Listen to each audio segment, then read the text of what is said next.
Hello students, welcome to science Acharya YouTube channel. आज हम फिर से आ चुके हैं कि बहुत ही प्यारे लेक्चर के साथ में। मैंने आपको लास्ट क्लास के अंदर अपना साइंस का chapter number 1 chemical reaction and equations इसका रैपिड रिवीजन करवाया था, जो कि आप लोगों को काफ़ी पसंद आया था।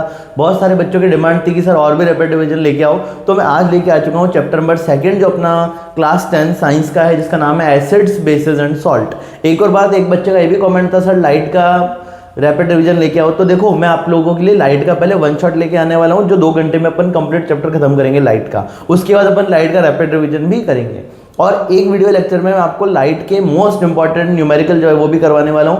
तो चिंता की कोई बात नहीं है, आप लोगों के लिए बहुत ही प्यारे प्यारे वीडियोस आने वाले हैं। बच्चों की डिमांड थी सर हिंदी मीडियम में तो रेगुलर कंटेंट आ रहा है, तो देखो हिंदी मीडियम पे काम चल ही रहा है। अब हम कोशिश करेंगे इंग्लिश मीडियम वाले बच्चों के लिए भी रेगुलर कंटेंट लाने की। तो आज अपन स्टार्ट करने वाले हैं क्लास 10 साइंस का चैप्टर नंबर 2, नेम है उसका एसिड बेसिस एंड सॉल्ट। ठीक है, अब ये एसिड बेसिस एंड सॉल्ट में सबसे पहले तो देखो 3 वर्ड्स है जो अपने को समझने हैं। एसिड क्या होता है, बेस क्या होता है और सॉल्ट क्या होता है। ठीक है, तो देखो सिंपल सी एक बात है। सबसे पहले अपन जब एसिड को डिस्कस करते हैं तो एसिड क्या है, acid are substances that taste sour. ठीक है, जो एसिड होते हैं स्वाद में कैसे होते हैं, टेस्ट में कैसे होते हैं, खट्टे होते हैं। आगे, दे टर्न ब्लू लिटमस रेड। तो ये एसिड की प्रॉपर्टी है कि ब्लू लिटमस को किस में कन्वर्ट कर देते हैं, रेड लिटमस में कन्वर्ट कर देते हैं। अब हमारे पास एक साइंटिस्ट थे जिनका नाम था आरेनियस। ठीक है, अब आप लोगों को ये सिर्फ इतना सा नाम दिमाग में रख लेना है, बस याद भी मत करो, कोई दिक्कत नहीं, बस ये रखना कि हाँ हमने आरेनियस सुना है। आरेनियस नाम के एक साइंटिस्ट थे, वो कहते थे एसिड वो सब्सटेंस है जो वाटर की प्रेजेंस में H+ आयन रिलीज करते हैं, मतलब हाइड्रोजन आयन रिलीज करते हैं। उसको अपन क्या बोल देते हैं, एसिड बोल देते हैं। ठीक है, ऐसे ही उन्होंने बेस के लिए बोला कि बेस वो सब्सटेंस है जो in the presence of water क्या रिलीज करते हैं, OH- को अपन बोल देते हैं हाइड्रोक्साइड आयन। ये सिंपल सी बातें आपको पता होनी चाहिए। H+ अपना हाइड्रोजन आयन, OH- अपना हाइड्रोक्साइड आयन। तो एसिड क्या है, जो वाटर की प्रेजेंस में H+ आयन रिलीज करते हैं। बेस क्या है, जो in the presence of water OH- ion release करते हैं। तो acids are substances that taste salt. ठीक है, खट्टे होते हैं स्वाद में। Second, they turn blue litmus red. तो एसिड ब्लू लिटमस को किस में कन्वर्ट कर देते हैं, रेड लिटमस में कन्वर्ट करते हैं। अब आप लोग कहोगे सर लिटमस क्या, तो मैं वो लिटमस एक टाइप का मेरा इंडिकेटर है। ठीक है, जो आइडेंटिफाई करता है कौन एसिड है कौन बेस है। अगर एसिड है तो ब्लू लिटमस किस में चेंज हो जाता है, रेड में चेंज हो जाता है। अगला point, they produce H+ ions in water. They produce H+ ions in water. तो वाटर के प्रेजेंस में एसिड H+ आयन रिलीज करते हैं। अगला पॉइंट, एग्जांपल पे आते हैं अपन। कौन कौन से एग्जांपल है जो कि एसिड के अंदर आते हैं, तो अपना HCl। ठीक है, HCl जिसको क्या अपन बोलते हैं, हाइड्रोक्लोरिक एसिड। CH3COOH जिसको क्या अपन बोलते हैं, एसिटिक एसिड। अब देखो एक बात बता देता हूं आपको, ये जो CH3COOH है, इसको जब मैं ब्रेक करूंगा तो ये ब्रेक होगा CH3CO- एंड H+ में, और CH3CO- को अपन प्यार से बुलाते हैं एसीटेट। तो एसीटेट को अपन AC से लिखते हैं, कैपिटल है स्मॉल c। तो HAC का मतलब भी क्या है, HAC का मतलब भी यही है, एसिटिक एसिड के बारे में अपने को बता रहा है, जिसमें H+ अपना हाइड्रोजन आयन एंड CH3CO- अपना एसिटेट आयन। आगे चलते हैं H2SO4 को अपन बुलाते हैं सल्फ्यूरिक एसिड, एंड HNO3 जिसको अपन बुलाते हैं नाइट्रिक एसिड। तो कुछ एग्जांपल्स है जो कि एसिड के हैं, दिमाग में रखना। HNO3, H2SO4, HCl, CH3COOH। HCl अपना हाइड्रोक्लोरिक एसिड, CH3COOH अपना एसिटिक एसिड, H2SO4 अपना सल्फ्यूरिक एसिड एंड HNO3 अपना नाइट्रिक एसिड। आगे चलते हैं कॉमन एसिड्स, तो देखो नेम लिख भी रखे। हाइड्रोक्लोरिक एसिड HCl जो कहां पाया जाता है, फाउंड इन स्टमक। आगे sulphuric acid H2SO4 used in car batteries. तो कार की बैटरीज में कौन सा एसिड यूज होता है, H2SO4 sulphuric acid. Acetic acid CH3COOH present in vinegar. ठीक है, अब ये जो एसिटिक एसिड है किसमें प्रेजेंट होता है, विनेगर में प्रेजेंट होता है, जो कि अपन यूज में लेते भी है। अगला point, citric acid found in lemon and orange. तो सिट्रिक एसिड का प्रेजेंट होता है लेमन एंड ऑरेंज जैसे फ्रूट्स के अंदर अपना सिट्रिक एसिड प्रेजेंट होता है। आगे चलते हैं बेसिस पे। तो बेसिस क्या है, bases are substance that feel slippery. तो जब अपन इनको टच करते हैं ना, जैसे अपन इनको टच करते हैं, छूते हैं, तो बेस जो होते हैं स्लिपरी इन टच होते हैं, मतलब बहुत चिकने होते हैं, फिसलदार होते हैं, फिसलनदार। ठीक है, तो bases are substance that feel slippery. अगला पॉइंट, दे टर्न। देखो इन्होंने क्या किया, ब्लू लिटमस को रेड में कन्वर्ट किया। ये बेस जो होते हैं, बेस की प्रेजेंस में रेड लिटमस किस में कन्वर्ट हो जाता है, ब्लू में। इसका ऑपोजिट, इधर ब्लू रेड में और इधर रेड ब्लू में, ये दिमाग में रखनी है। वो क्या रिलीज कर रहे थे वाटर में, H+ आयन रिलीज कर रहे थे। ये क्या रिलीज करेंगे, they produce OH- ion in water. Water के प्रेजेंस में ये OH- मतलब कि अपने हाइड्रोक्साइड आयन रिलीज करते हैं। अगला पॉइंट, ठीक है, एग्जांपल्स में आते हैं NaOH जिसको क्या बोलते हैं, सोडियम हाइड्रोक्साइड। NaOH जिसको अपन क्या बोलते हैं, सोडियम हाइड्रोक्साइड। KOH जिसको अपन क्या बोल देते हैं, पोटेशियम हाइड्रोक्साइड। अपना CaOH होल ट्वाइस जिसको क्या अपन बोलते हैं, कैल्शियम हाइड्रोक्साइड। एंड नेक्स्ट अपना MgOH वोल्ट वाइज, जिसको कि अपन बोलते हैं मैग्नीशियम हाइड्रोक्साइड। तो sodium hydroxide, potassium hydroxide, calcium hydroxide, magnesium hydroxide, तो ये सारे किसके एग्जांपल है? अपने बेस के एग्जांपल है। डिस्कस करते हैं sodium hydroxide, common basis sodium hydroxide NaOH used in soap making. तो सोप वगैरह बनाने में किसको यूज में लेते हैं? NaOH को, सोडियम हाइड्रोक्साइड को। आगे कैल्शियम हाइड्रोक्साइड CaOH वोल्ट वाइज, किसमें यूज में लेते हैं? Used in white washing. आगे ammonium hydroxide NH4OH, ammonium hydroxide देखो NH4OH, अमोनियम हाइड्रोक्साइड NH4OH, ठीक है, यूज्ड इन ग्लास क्लीनिंग। तो ग्लास वगैरह को क्लीन करने में, ग्लास क्लीनिंग में अपन अमोनियम हाइड्रोक्साइड को यूज में लेते हैं। आगे चलते हैं सॉल्ट पे। तो देखो सॉल्ट का फॉर्म होता है, सिंपल सी एक बात है, एसिड जब बेस से रिएक्ट करता है, क्या बोला मैंने? एसिड जब बेस से रिएक्ट करता है तो क्या फॉर्म करता है? सॉल्ट एंड वाटर फॉर्म करता है। तो सॉल्ट कब बनता है? एसिड बेस के रिएक्ट करने से बनता है। अब अगर आपको देखो, जब मैं क्वेश्चन प्रैक्टिस करूंगा तो इसके और भी ऐसे कॉन्सेप्ट है जो कि क्वेश्चन की हेल्प से अपन समझेंगे। एक सिंपल सी बात बता देता हूं, HCl अपना एसिड है, NaOH अपना बेस है। जब HCl और NaOH कंबाइन होते हैं, रिएक्शन करते हैं, रिएक्ट करते हैं आपस में, तो मैं बोलूंगा क्या फॉर्म होता है? NaCl, मतलब अपना sodium chloride and water form होता है। एक इंपॉर्टेंट लाइन जो आप लोगों को लिख लेनी है, दिमाग में बसा लेनी है, अपने दिल में बसा लेनी है, लाइन क्या है? सुनना ध्यान से। During salt formation cationic part comes from base and anionic part comes from acid. जब जब इस दुनिया में सॉल्ट बनता है, सुनना मेरे बच्चों ध्यान से, जब जब इस दुनिया में सॉल्ट बनता है, तब तब सॉल्ट बनने के दौरान जब जब सॉल्ट बनता है तो एसिड से कौन सा पार्ट आता है? एनाइनिक पार्ट आता है। और बेस से कौन सा पार्ट आता है? कैटाइनिक पार्ट आता है। अगर मैं बोलूं NaCl जब बना होगा तो उसमें Na पॉजिटिव कहां से आया होगा? वो NaOH से आया होगा, मतलब बेस से आया होगा। और Cl माइनस जो है वो कहां से आया होगा? वो HCl से आया, मतलब एसिड से आया है। शायद ये बात आपको समझ आ गई होगी। इससे अपन जब सॉल्ट बनाएंगे तो अपना काम काफी आसान हो जाएगा, ठीक है। During salt formation cationic part comes from base, anionic part comes from acid. बाकी मेरे बच्चे बहुत होशियार है, मेरे को पता है। तो देखो salts are found when acid react with base, पता है। दे यूजुअली टेस्ट सॉल्टी, ठीक है, सॉल्टी टेस्ट में टेस्ट इनका जो सॉल्टी होता है। They are ionic compounds.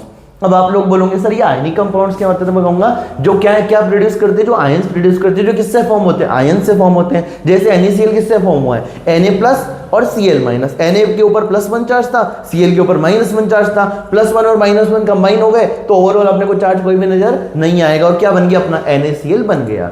तो दे आर आयनिक कंपाउंड, मतलब आयंस से बने हैं और आयंस में वापस अपन उनको ब्रेक कर सकते हैं। एग्जांपल NaCl अपना है सोडियम क्लोराइड। इनके नेम दिमाग में रखना, अगर आपको नोट भी करना है तो आप साथ साथ नोट कर सकते हो। NaCl अपना सोडियम क्लोराइड। Na2CO3 होता है अपना सोडियम कार्बोनेट। NaHCO3 ये होता है अपना इसके देखो दो नाम है, या तो इसको आप बुला सकते हो सोडियम हाइड्रोजन कार्बोनेट या सोडियम बाइकार्बोनेट। तो कुछ बुक्स में आपको सोडियम बाइकार्बोनेट लिखा मिलेगा NaCO3, और कुछ बुक्स में सोडियम हाइड्रोजन कार्बोनेट लिखा मिलेगा। कंफ्यूज नहीं होना है आप लोगों को। आगे CaCO3 को अपन बोलते हैं कैल्शियम कार्बोनेट। CaCO3 को क्या बुलाते हैं मेरे बच्चों? Calcium carbonate. आपको जब भी ये वीडियो देख रहे हो तो आपको रिपीट करना है साथ साथ, कैल्शियम कार्बोनेट, ठीक है। कॉमन सॉल्ट पे आते हैं सोडियम क्लोराइड अपना NaCl, जिसको अपन कॉमन सॉल्ट बोलते हैं। सोडियम कार्बोनेट Na2CO3, जिसको कि अपन वॉशिंग सोडा बोलते हैं। बेकिंग सोडा अपना होता है NaCO3। देखो वैसे वॉशिंग सोडा का जब अपन फॉर्मूला लिखेंगे ना कंप्लीट, तो उसमें Na2CO3 डॉट फॉर्म में 10H2 होंगे। Na2CO3 डॉट 10H2O, ये देख लो कि बस ये इसमें यूज आता है वॉशिंग सोडा में। बेकिंग सोडा अपना NaHCO3, जिससे कि अपन आगे बेकिंग पाउडर भी बना सकते हैं, उसमें कुछ एडिबल एसिड मिला के। आगे कैल्शियम कार्बोनेट का फॉर्मूला CaCO3, इसको आप चौक और मार्बल भी बुला सकते हो। चौक का फॉर्मूला, मार्बल का फॉर्मूला क्या होता है? CaCO3, जिसको कि अपन बोलते हैं कैल्शियम कार्बोनेट, ठीक है। आगे चलते हैं properties of acids and bases. Acid basis की कुछ इंपॉर्टेंट प्रॉपर्टी। तो देखो properties of acid and bases में सबसे पहली प्रॉपर्टी टेस्ट। एसिड का टेस्ट जो होता है सॉर होता है, बेसिस का टेस्ट बिटर होता है। आगे टच, एसिड जो होते हैं नॉट स्लिपरी, ठीक है, टच करते हैं तो स्लिपरी फील नहीं होता। बेसिस के केस में अपने को कैसा फील होता है? स्लिपरी फील होता है, ठीक है। लिटमस टेस्ट, एसिड जो होते हैं ब्लू लिटमस को किसमें कन्वर्ट कर देते हैं? रेड में। बेसिस जो होते हैं वो रेड लिटमस को किसमें कन्वर्ट कर देते हैं? ब्लू में। एसिड की बात करो तो उनकी पीएच वैल्यू लेस देन 7 होती है, और बेसिस की बात करो तो उनकी पीएच वैल्यू ग्रेटर देन 7 होती है। आगे रिएक्शन विद मेटल्स। अब इंपॉर्टेंट बात, जो एसिड्स है वो मेटल के साथ कैसे रिएक्शन करते हैं? तो देखो जब भी एसिड मेटल से रिएक्ट करेंगे तो क्या बनाएंगे? React with metal to produce hydrogen gas. क्या बनेगी? हाइड्रोजन गैस, और रेस्पेक्टिव सॉल्ट बनेगा, ठीक है। इधर do not react with metal. Base जो होते हैं मेटल से रिएक्ट नहीं करते हैं, ठीक है, do not react with metal generally. आगे एसिड जो होते हैं वो क्या करेंगे? React with metals to produce hydrogen gas. आगे reaction with carbonate, reaction with carbonate. तो जो एसिड्स हैं कार्बोनेट के साथ रिएक्ट करके क्या बनाएंगे, react with carbonate to produce CO2 gas. तो ये कार्बोनेट के साथ रिएक्ट करके CO2 गैस प्रोड्यूस करेंगे। ये do not react with carbonates, इधर react with metal to produce hydrogen gas, इधर अपन बोलेंगे do not react with metals. ठीक है, बात समझ आ गई होगी मेरे बच्चों। आगे चलते हैं अपन पीएच स्केल पे। देखो पीएच स्केल क्या है, अगर अपने को किसी भी एसिड और बेस की स्ट्रेंथ चेक करनी है, स्ट्रेंथ बोले तो आप लोगों को पता है, कई बार अपन कहते हैं ना मेरी स्ट्रेंथ तेरे से ज्यादा है या तेरी स्ट्रेंथ मेरे से ऐसी है, बोलते हैं ना अपन स्ट्रेंथ, मतलब अपन कंपैरिजन कर रहे हैं अपनी एक तरीके से पावर का। तो ऐसे समझ लो अपने को ये चेक करना कौन सा एसिड स्ट्रांग है, कौन सा एसिड वीक है, कौन सा बेस स्ट्रांग है, कौन सा बेस वीक है। तो उसके लिए जब अपन एसिड और बेस को स्ट्रेंथ वाइज सेपरेट आउट करना है तो अपने को किसको यूज में लेना पड़ता है, पीएच स्केल को यूज में लेना पड़ता है। तो pH is used to measure how acidic और बेसिक ए सोल्यूशन इज, कि मतलब वो कितना एसिडिक है या कितना बेसिक है, अपन इसे चेक कर सकते हैं।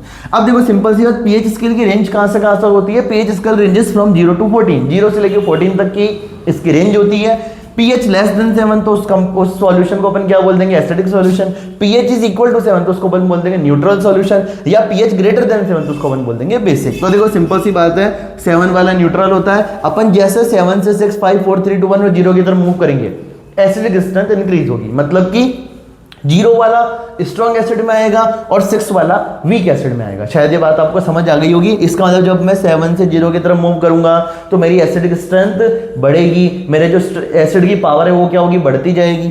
इधर आ जाओ, जब अपन 7 से 14 की तरफ मूव करते हैं तो बेसिक पावर इंक्रीज होती है, बेसिक स्ट्रेंथ इंक्रीज होती है। मतलब कि 8 वाले और 14 वाले में कौन है जो स्ट्रॉन्ग बेस है, तो 14 वाला स्ट्रॉन्ग बेस है और 8 वाला अपना वीक बेस है। इधर अपने 6 वाला जो है वो वीक एसिड है, 0 और 1 वाले अपने स्ट्रॉन्ग एसिड्स की कैटेगरी में आते हैं। तो 7 से 0 की तरफ जाने पर एसिडिक स्ट्रेंथ इंक्रीज होती है एंड 7 से 14 की तरफ जाने पे बेसिक स्ट्रेंथ इंक्रीज होती है। आई होप आपको ये बात समझ आ गई होगी। अब एग्जांपल्स ले रहे हैं अपन, पीएच स्केल के कुछ एग्जांपल डिस्कस कर रहे हैं। बैटरी एसिड की पीएच जो होती है 0 होती है, लेमन जूस की पीएच कितनी होती है 2 होती है, टोमेटो जूस की 4 होती है। तो आपको पता चल गया होगा 0 to 4 ये वाले सारे क्या हो गए, एसिड्स हो गए।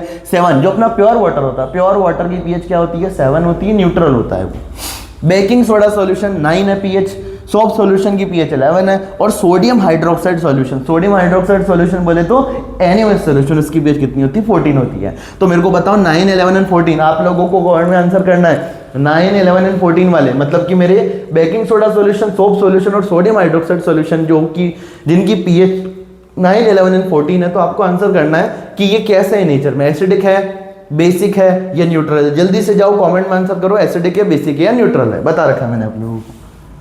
आगे मूव करते हैं इंडिकेटर्स। इंडिकेटर्स क्या है, तो देखो सिंपल सी बात है, आप लोग जब गाड़ी वगैरह यूज में लेते हो तो इंडिकेटर भी यूज में लेते होंगे। इंडिकेटर आपको पता ही है क्या देते हैं, इन्फॉर्मेशन देते हैं कि जैसे गाड़ी में इंडिकेटर क्या करते हैं, अगर आपको राइट जाना है तो राइट इंडिकेटर यूज में ले लो, लेफ्ट जाना है लेफ्ट इंडिकेटर यूज में ले लो। पर ऐसे काम मत करना राइट जाना और लेफ्ट का इंडिकेटर दे रहे हो, लेफ्ट जाना और राइट का इंडिकेटर यूज में ले रहे हो, ऐसे काम अपने को नहीं करने। कुछ लोग ऐसे काम भी करते हैं पर अपने को ऐसा काम नहीं करना है। तो सुनो जल्दी से, इंडिकेटर्स क्या है जो अपने को इन्फॉर्मेशन देते हैं, क्या इन्फॉर्मेशन देते हैं। इंडिकेटर से अपन आइडेंटिफाई कर सकते हैं कि कौन सा सब्सटेंस एसिड है, कौन सा सब्सटेंस बेसिक है, ठीक है। या अपन पता कर सकते हैं एसिड है या बेस है ये सब्सटेंस। तो देखो इंडिकेटर्स क्या है, तो इंडिकेटर्स आर नेचुरल और केमिकल, मतलब नेचुरल इंडिकेटर्स भी अपने पास प्रेजेंट है, केमिकल इंडिकेटर्स भी प्रेजेंट है। तो इंडिकेटर्स आर नेचुरल और chemical substances that show whether a solution is acidic और बेसिक। एसिडिक और बेसिक सॉल्यूशन को आइडेंटिफाई करने के लिए अपन इंडिकेटर यूज में लेते हैं। कॉमन इंडिकेटर जो कि अपने को पता होने चाहिए, एक होता है अपना लिटमस, एक होता है अपना फिनोप्थलीन, एक होता है अपना लिटमस, एक होता है अपना फिनोप्थलीन, एक होता है अपना मिथाइल ऑरेंज और एक होता है अपना टर्मरिक, ठीक है। Turmeric, methyl orange, phenolphthalein, litmus ये अपने कॉमन इंडिकेटर्स हैं। ध्यान रखना फिनोप्थलीन और मिथाइल ऑरेंज ये अपने एक तरीके से केमिकल सब्सटेंस जो अपन इनको बोलेंगे कि ये आर्टिफिशियल इंडिकेटर्स है, ठीक है। लेबोरेटरी में अपन इनको प्रिपेयर किया है। अब बात करते हैं इंडिकेटर्स इन एसिड और इन बेस। लिटमस जो होता है, सुनना जल्दी से, लिटमस जो होता है, जो लिटमस एसिड के केस में क्या करता है, ब्लू लिटमस किस में चेंज हो जाता है, रेड में। अपन ने पढ़ा था, डिफरेंसेस के अंदर भी पढ़ा था, प्रॉपर्टीज में भी पढ़ा था। तो एसिड क्या करता है, ब्लू लिटमस को रेड में चेंज कर देता है, ठीक है। और बेस के अंदर रेड लिटमस किस में चेंज हो जाता है, ब्लू लिटमस में चेंज हो जाता है। वापस से सुनना, एसिड में ब्लू लिटमस रेड में चेंज होता है, पर क्या रेड लिटमस चेंज होगा, तो इन presence of acid red litmus change नहीं होगा। अब आते हैं बेस में। बेस में क्या होगा, तो मालूम है रेड लिटमस किसमें चेंज हो जाता है, ब्लू में। रेड लिटमस किसमें चेंज हो जाता है, ब्लू में। पर क्या एसिड में रेड लिटमस चेंज होगा, नहीं होगा। इसका मतलब अगर एसिड में अगर किसी सब्सटेंस में रेड लिटमस चेंज नहीं हुआ मतलब कि वो एसिड है, और रेड लिटमस अगर ब्लू में कन्वर्ट हो गया तो वो कौन है, बेस है। ठीक ऐसे ही अगर अपने पास ब्लू इंडिकेटर है और वो किस में चेंज हो गया, रेड में, तो एसिड है, और ब्लू लिटमस चेंज नहीं हुआ मतलब कि वो क्या है, बेस है। बात समझ आ गई होगी आपको। आगे बात करते हैं फिनोप्थेलिन की। तो जो फिनोप्थेलिन है एसिड के केस में, देखो सुनना जल्दी से बात, फिनोप्थेलिन जो है वो एसिड के केस में कैसा रहता है, कलरलेस रहता है। अगर एसिडिक सब्सटेंस है और अपन ने फिनोप्थेलिन उसमें ऐड किया है तो सॉल्यूशन कलरलेस का सॉल्यूशन कलर फिनोप्थेलिन कलरलेस रहेगा। इधर बात करते हैं बेस की प्रेजेंस में फिनोप्थेलिन कैसा हो जाता है, पिंक हो जाता है इन द प्रेजेंस ऑफ बेस। जैसे अपने पास अगर कोई बेसिक सब्सटेंस है और मैंने उसमें फिनोप्थेलिन ऐड किया तो अपने पास जो वहां पे कलर आएगा, कैसा कलर आएगा, पिंक कलर आएगा। समझ गए, phenolphthalein in presence of base pink colour produce करता है। आगे अपन आते हैं अगला indicator methyl orange. Methyl orange क्या करता है, एसिड की प्रेजेंस में कौन सा कलर देता है, रेड कलर देता है, और बेस की प्रेजेंस में कौन सा कलर देता है, येलो कलर देता है। तो अपने जो मिथाइल ऑरेंज है एसिड की प्रेजेंस में रेड कलर देगा, बेस की प्रेजेंस में येलो कलर देगा। टर्मरिक, जो टर्मरिक है एसिड की प्रेजेंस में क्या देगा, येलो कलर। टर्मरिक एसिड की प्रेजेंस में येलो कलर प्रोड्यूस करती है और बेस की प्रेजेंस में रेडिश ब्राउन कलर प्रोड्यूस करती है। ठीक है, अगले पे आते हैं neutralisation reaction, very important reaction. When acid react with a base salt and water are formed, सबको पता है। ठीक है, एसिड जब बेस से रिएक्ट करता है तो सॉल्ट एंड वाटर फॉर्म करता है। This reaction is called neutralisation reaction. This reaction is called neutralisation reaction. For example HCl की मैंने रिएक्शन करवाई, किससे करवाई, NaOH से करवाई, तो क्या फॉर्म हुआ, NaCl एंड वाटर फॉर्म हुआ। तो एसिड ने बेस से रिएक्ट करके सॉल्ट एंड वाटर बनाया। अब सुनना देखो, HCl में H के ऊपर पॉजिटिव होता है, Cl के ऊपर नेगेटिव होता है। इसमें जो दो आयन है H प्लस और Cl में, NaOH के अंदर बात करो तो Na प्लस और OH माइनस। अब जब सॉल्ट फॉर्म होता है तो बेस से Na प्लस आता है और एसिड से Cl माइनस आता है। तो during salt formation cationic part comes from base, anionic part Cl minus comes from acid, तभी तो NaCl बना। NaCl में Na पॉजिटिव कहाँ से आया, बेस से आया। इस NaCl में Cl नेगेटिव कहाँ से आया, एसिड से आया। इसलिए मैं लाइन बोलता हूँ, during salt formation cationic part comes from base, anionic part comes from acid. ठीक है, तो NaCl एंड वाटर फॉर्म हुआ, तो एसिड बेस रिएक्ट करके सॉल्ट एंड वाटर फॉर्म करते हैं। एक टेस्ट ट्यूब में मेरा HCl था एसिड, एक टेस्ट ट्यूब में NaOH बेस था। जब इन दोनों को मिक्स किया तो NaCl एंड वाटर फॉर्म हुआ, मतलब सॉल्ट एंड वाटर फॉर्म हुआ। आगे मेथड्स प्रिपरेशन ऑफ सॉल्ट। ठीक है, किस किस मेथड, कौन कौन सी रिएक्शंस है जिनसे अपन सॉल्ट बनाते हैं, तो सुनना ध्यान से। एसिड की बेस से रिएक्शन करवा दो। ठीक है, अपन ने यहाँ पे एग्जांपल ले लिया एसिड में H2SO4 और बेस में एग्जांपल ले लिया अपन ने NaOH। तो जब अपन ने एसिड की बेस से रिएक्शन करवाई तो सॉल्ट बनेगा। क्या बनेगा, तो देखो कैटायनिक पार्ट सोडियम है, एनायनिक पार्ट SO4 है। तो सोडियम और SO4 से क्या बनता है, इससे बनता है Na2SO4 सोडियम सल्फेट। तो यहाँ पे सोडियम सल्फेट सॉल्ट बना और H2 अपना वाटर निकला। कैसे reaction, neutralisation reaction. Important example, acid अपना H2SO4 ले लिया, बेस अपन ने NaOH ले लिया, तो क्या बना, सॉल्ट बनाया अपन ने Na2SO4 और साथ में रिलीज हुआ वाटर, सॉल्ट एंड वाटर बना। आगे एसिड जब मेटल से रिएक्ट करता है, एसिड किससे रिएक्ट करता है, मेटल से, तब भी क्या बनाता, सॉल्ट एंड हाइड्रोजन गैस। तो अपन ने HCl एसिड ले लिया, मेटल अपन ने जिंक ले लिया, क्या बना, सॉल्ट, ZnCl2 जिंक क्लोराइड, और साथ में हाइड्रोजन गैस निकली। मतलब कि एसिड मेटल के साथ में, ठीक है, एसिड और मेटल आपस में रिएक्ट करके हाइड्रोजन गैस बनाते हैं और सॉल्ट फॉर्म करते हैं।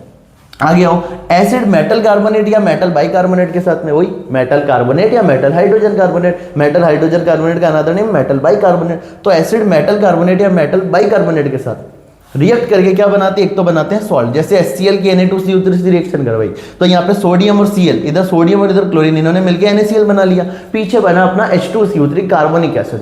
H2CO3 वेरी वीक एसिड होता है, तुरंत वो ब्रेक हो जाता है CO2 इन वाटर में। मतलब कि अपन ने एसिड और सॉल्ट की, एसिड और मेटल कार्बोनेट या मेटल बाइकार्बोनेट की रिएक्शन करवाई तो क्या फॉर्म हुआ, सॉल्ट फॉर्म हुआ, कार्बन डाइऑक्साइड गैस रिलीज हुई और साथ में वाटर फॉर्म हुआ। मेटल और नॉन मेटल आपस में रिएक्ट करके भी क्या बनाते हैं, सॉल्ट बनाते हैं। सोडियम और क्लोरीन ने आपस में रिएक्शन करके क्या बना लिया, सोडियम क्लोराइड बना लिया। तो सॉल्ट बनाने के मेथड, एसिड की बेस से रिएक्शन करवा दो, एसिड की मेटल से रिएक्शन करवा दो, एसिड की मेटल कार्बोनेट से रिएक्शन करवा दो, या मेटल बाइकार्बोनेट के साथ रिएक्शन करवा दो, या मेटल की नॉन मेटल से रिएक्ट करवा दो। उस तरीके से देखो, यहाँ पे भी सॉल्ट, यहाँ पे भी सॉल्ट, यहाँ पे भी सॉल्ट और यहाँ पे भी सॉल्ट। यहाँ पे सिर्फ सॉल्ट, यहाँ पे सॉल्ट के साथ वाटर, यहाँ पे सॉल्ट के साथ हाइड्रोजन गैस, एंड यहाँ पे सॉल्ट के साथ carbon dioxide gas and water. I hope आपको ये बात समझ आ गई होगी। आगे चलते हैं फ्लो चार्ट पे, chemical properties of acid, base and salt. Acid की केमिकल प्रॉपर्टी डिस्कस करते हैं। एसिड मेटल के साथ रिएक्ट करके क्या बनाते हैं, सॉल्ट एंड हाइड्रोजन गैस, अभी अभी उधर पढ़ा था अपन ने। एसिड मेटल कार्बोनेट के साथ रिएक्ट करके क्या बनाते हैं, मेटल कार्बोनेट या मेटल बाइकार्बोनेट। तो सॉल्ट बनाते हैं, साथ में CO2 एंड वाटर बनाते हैं। जो एसिड है बेस के साथ रिएक्ट करके क्या बनाते हैं, सॉल्ट एंड वाटर बनाते हैं। और एसिड मेटल ऑक्साइड के साथ ट्रीट करके देखो, बिकॉज मेटल ऑक्साइड जो होते हैं, metal oxides are generally basic in nature, metal oxide are generally basic in nature, और एसिड तो अपना एसिड है ही, और ये बेसिक है तो acid base salt and water बनेगा। देखो सिंपल सी बात दिमाग में रखना, एसिड की रिएक्शन करवा रहा हूं मेटल ऑक्साइड के साथ में। मेटल ऑक्साइड कैसे है, तो मेटल ऑक्साइड का नेचर होता है बेसिक, इसका मतलब एक तरीके से मेटल ऑक्साइड बेस हुए, एसिड और बेस रिएक्ट करके क्या बनाते हैं, सॉल्ट एंड वाटर बनाते हैं, सिंपल बात। तो 4 केमिकल प्रॉपर्टी जो अपने को एसिड के दिमाग में रखनी है, एसिड मेटल के साथ में सॉल्ट और हाइड्रोजन गैस बनाता है, मेटल कार्बोनेट या मेटल बाइकार्बोनेट के साथ में सॉल्ट CO2 एंड वाटर बनाता है, बेस के साथ में सॉल्ट एंड वाटर बनाता है, और मेटल ऑक्साइड के साथ में भी सॉल्ट एंड वाटर बनाता है, because metal oxides are basic in nature, generally metal oxides are basic in nature. इधर आ जाओ, बेसिस जो है वो एसिड के साथ में क्या बनाएगा, सॉल्ट एंड वाटर बनाएगा। नॉन मेटल के ऑक्साइड, देखो non metal oxides are acidic in nature, non metal oxides are generally acidic in nature. तो बेस है, और नॉन मेटल ऑक्साइड कैसे होते हैं, एसिडिक होते हैं, नॉन मेटल ऑक्साइड एसिडिक होते हैं, और साथ में बेस है, एसिड बेस क्या बनेंगे, salt and water with some metals no reaction. ठीक है, अब देखो कुछ मेटल के साथ तो अपन देखेंगे रिएक्शन हो रही है, कुछ के साथ नहीं हो रही, तो अपन आगे जब क्वेश्चन करेंगे तब मैं आपको वहां पे बताऊंगा। आगे देखो सॉल्ट के अंदर आते हैं, सॉल्ट जो होते हैं एसिड के साथ में, देखो सॉल्ट एसिड के साथ में कोई रिएक्शन नहीं करेंगे, बेस के साथ में भी कोई रिएक्शन नहीं करेंगे, विद अदर सॉल्ट, ठीक है, विद अदर सॉल्ट, कुछ सॉल्ट के साथ में क्या करते हैं, न्यू सॉल्ट बनाते हैं, इफ पीपीटी फॉर्म, अगर पीपीटी फॉर्म होता है तो कुछ सॉल्ट बना लेते हैं, जो कि अपन ने डबल डिस्प्लेसमेंट रिएक्शन में देखा था। आगे सुनो important points, acid donate H+ ion in water, ठीक है, पता है अपन को बात, acid donate H+ ion in water, basis donate OH- ion in water, ठीक है, अकॉर्डिंग टू आरएनएस। आरएनएस ऐसा बोलते थे, साइंटिस्ट का नेम है कि एसिड्स जो होते हैं वाटर के प्रेजेंस में H+ रिलीज करते हैं, base in presence of water OH- ion release करते हैं। आगे pH less than 7 is acidic, pH more than 7 is basic, ठीक है। Neutralisation reaction is always exothermic, neutralisation reaction is always exothermic, exothermic मतलब उसमें heat release होगी, जिसमें heat release होती है उसको अपन एक्सोथर्मिक बोलते हैं, जिसमें हीट एब्जॉर्ब होती है उसको अपन एंडोथर्मिक बोलते हैं। आगे salts are usually neutral in nature, salts are usually neutral in nature, पर अपन पढ़ेंगे कुछ सॉल्ट के जो टाइप्स होते हैं वो 3 टाइप के सॉल्ट होते हैं अपने पास, अभी के लिए ध्यान रखो, acidic salt, basic salt, neutral salt. अगर स्ट्रॉन्ग एसिड और वीक बेस है, सुनना ध्यान से, अगर स्ट्रॉन्ग एसिड है और वीक बेस है तो एसिडिक सॉल्ट बनेगा। स्ट्रॉन्ग एसिड और वीक बेस है, स्ट्रॉन्ग एसिड और वीक बेस है, देखो सुनना, strong acid weak base acidic salt, weak acid strong base basic salt, और दोनों स्ट्रॉन्ग है तो अपन बोलेंगे न्यूट्रल सॉल्ट। दिमाग में इतनी बात रखनी है, दोनों स्ट्रॉन्ग है, अगर एसिड भी स्ट्रॉन्ग है बेस भी स्ट्रॉन्ग है तो न्यूट्रल सॉल्ट बनेगा। एसिड स्ट्रॉन्ग है और बेस वीक है तो मैं बोलूंगा एसिडिक सॉल्ट बनेगा। एसिड वीक है बेस स्ट्रॉन्ग है तो बेसिक सॉल्ट बनेगा। इतनी सी बात अभी दिमाग में रखना। डेली लाइफ एप्लीकेशन तो एंड्स बाइट, ठीक है, अगर एंड बाइट कर जाती है तो क्या तो वहां पे क्या रिलीज होता है, फॉर्मिक एसिड रिलीज होता है उससे, ठीक है। तो रिलीव्ड बाई बेकिंग सोडा, वहां पे क्या लगा लो, बेकिंग सोडा लगा लो, बिकॉज देखो उसने एसिड रिलीज किया फॉर्मिक एसिड, ठीक है, उसने एंड्स बाइट में फॉर्मिक एसिड रिलीज हुआ, अपन ने वहां पे बेकिंग सोडा लगा लिया जो बेसिक नेचर का है, तो एसिड बेस की रिएक्शन से सॉल्ट फॉर्म होगा तो अपने को थोड़ा बहुत क्या मिलेगा, वहां पे आराम मिलेगा। आगे इंडाइजेशन, अगर इंडाइजेशन की प्रॉब्लम है तो treated by milk of magnesia. Indigestion के केस में अपन को क्या यूज में लेना होता है, treated by milk of magnesia, ठीक है, बेसिक टाइप का। Soil treatment, acidic soil treated with slag lime, अगर सॉइल अगर बहुत ज्यादा एसिडिक नेचर की है तो acidic soil treated with slag lime, slag lime जब अपना बेस है तो क्या कर देगा, एसिड के इफेक्ट को कम कर देगा। आगे tooth decay due to acids formed by bacteria, तो टूथ डिके कैसे स्टार्ट होता है, जब जो अपने माउथ के अंदर बैक्टीरिया होते हैं वो अगर एसिड प्रोड्यूस करने लग जाते हैं और उसकी पीएच अगर एसिडिक हो जाती है तो अपन कहेंगे कि वहां पे टूथ डिके स्टार्ट हो जाता है। Tooth decay due to acids formed by bacteria, bacteria के एसिड फॉर्मेशन की वजह से टूथ डिके स्टार्ट हो जाता है। की terms, acids sour substance that turns blue litmus red, ठीक है, base bitter substance that turns red litmus blue, ठीक है। salt क्या है, आयनिक कंपाउंड है formed by acid plus base, acid base की रिएक्शन से salt बनता है। अगला पॉइंट pH क्या है, मेजर ऑफ एसिडिटी और basicity, measure of acidity, measure of acidity और बेसिसिटी, मतलब कि अपन किसी भी एसिड की स्ट्रेंथ और बेस की स्ट्रेंथ चेक कर सकते हैं। Neutralisation, reaction between acid and base, reaction between acid and base. तो अभी अपन ने क्या करा, अभी अपन ने ये देखा rapid revision class 10th science का chapter number 2 acid bases and salt. अब आप लोगों को बताना है कि आपको किस टॉपिक से रिलेटेड वीडियो चाहिए, कमेंट जरूर करना एक बार। जिस भी टॉपिक से रिलेटेड आपको वीडियो चाहिए आप कमेंट करके मेरे को बताना। अगर आपको टॉप 20 क्वेश्चंस की वीडियो भी चाहिए तब भी आप नीचे कमेंट कर सकते हो, हम आपके लिए वो वीडियो भी लेके आएंगे। आज के लिए इतना ही रखते हैं, बाकी बात अगली क्लास में करेंगे। जब भी आओ आपको रिवाइज करके आना है। ओके बाय बच्चों।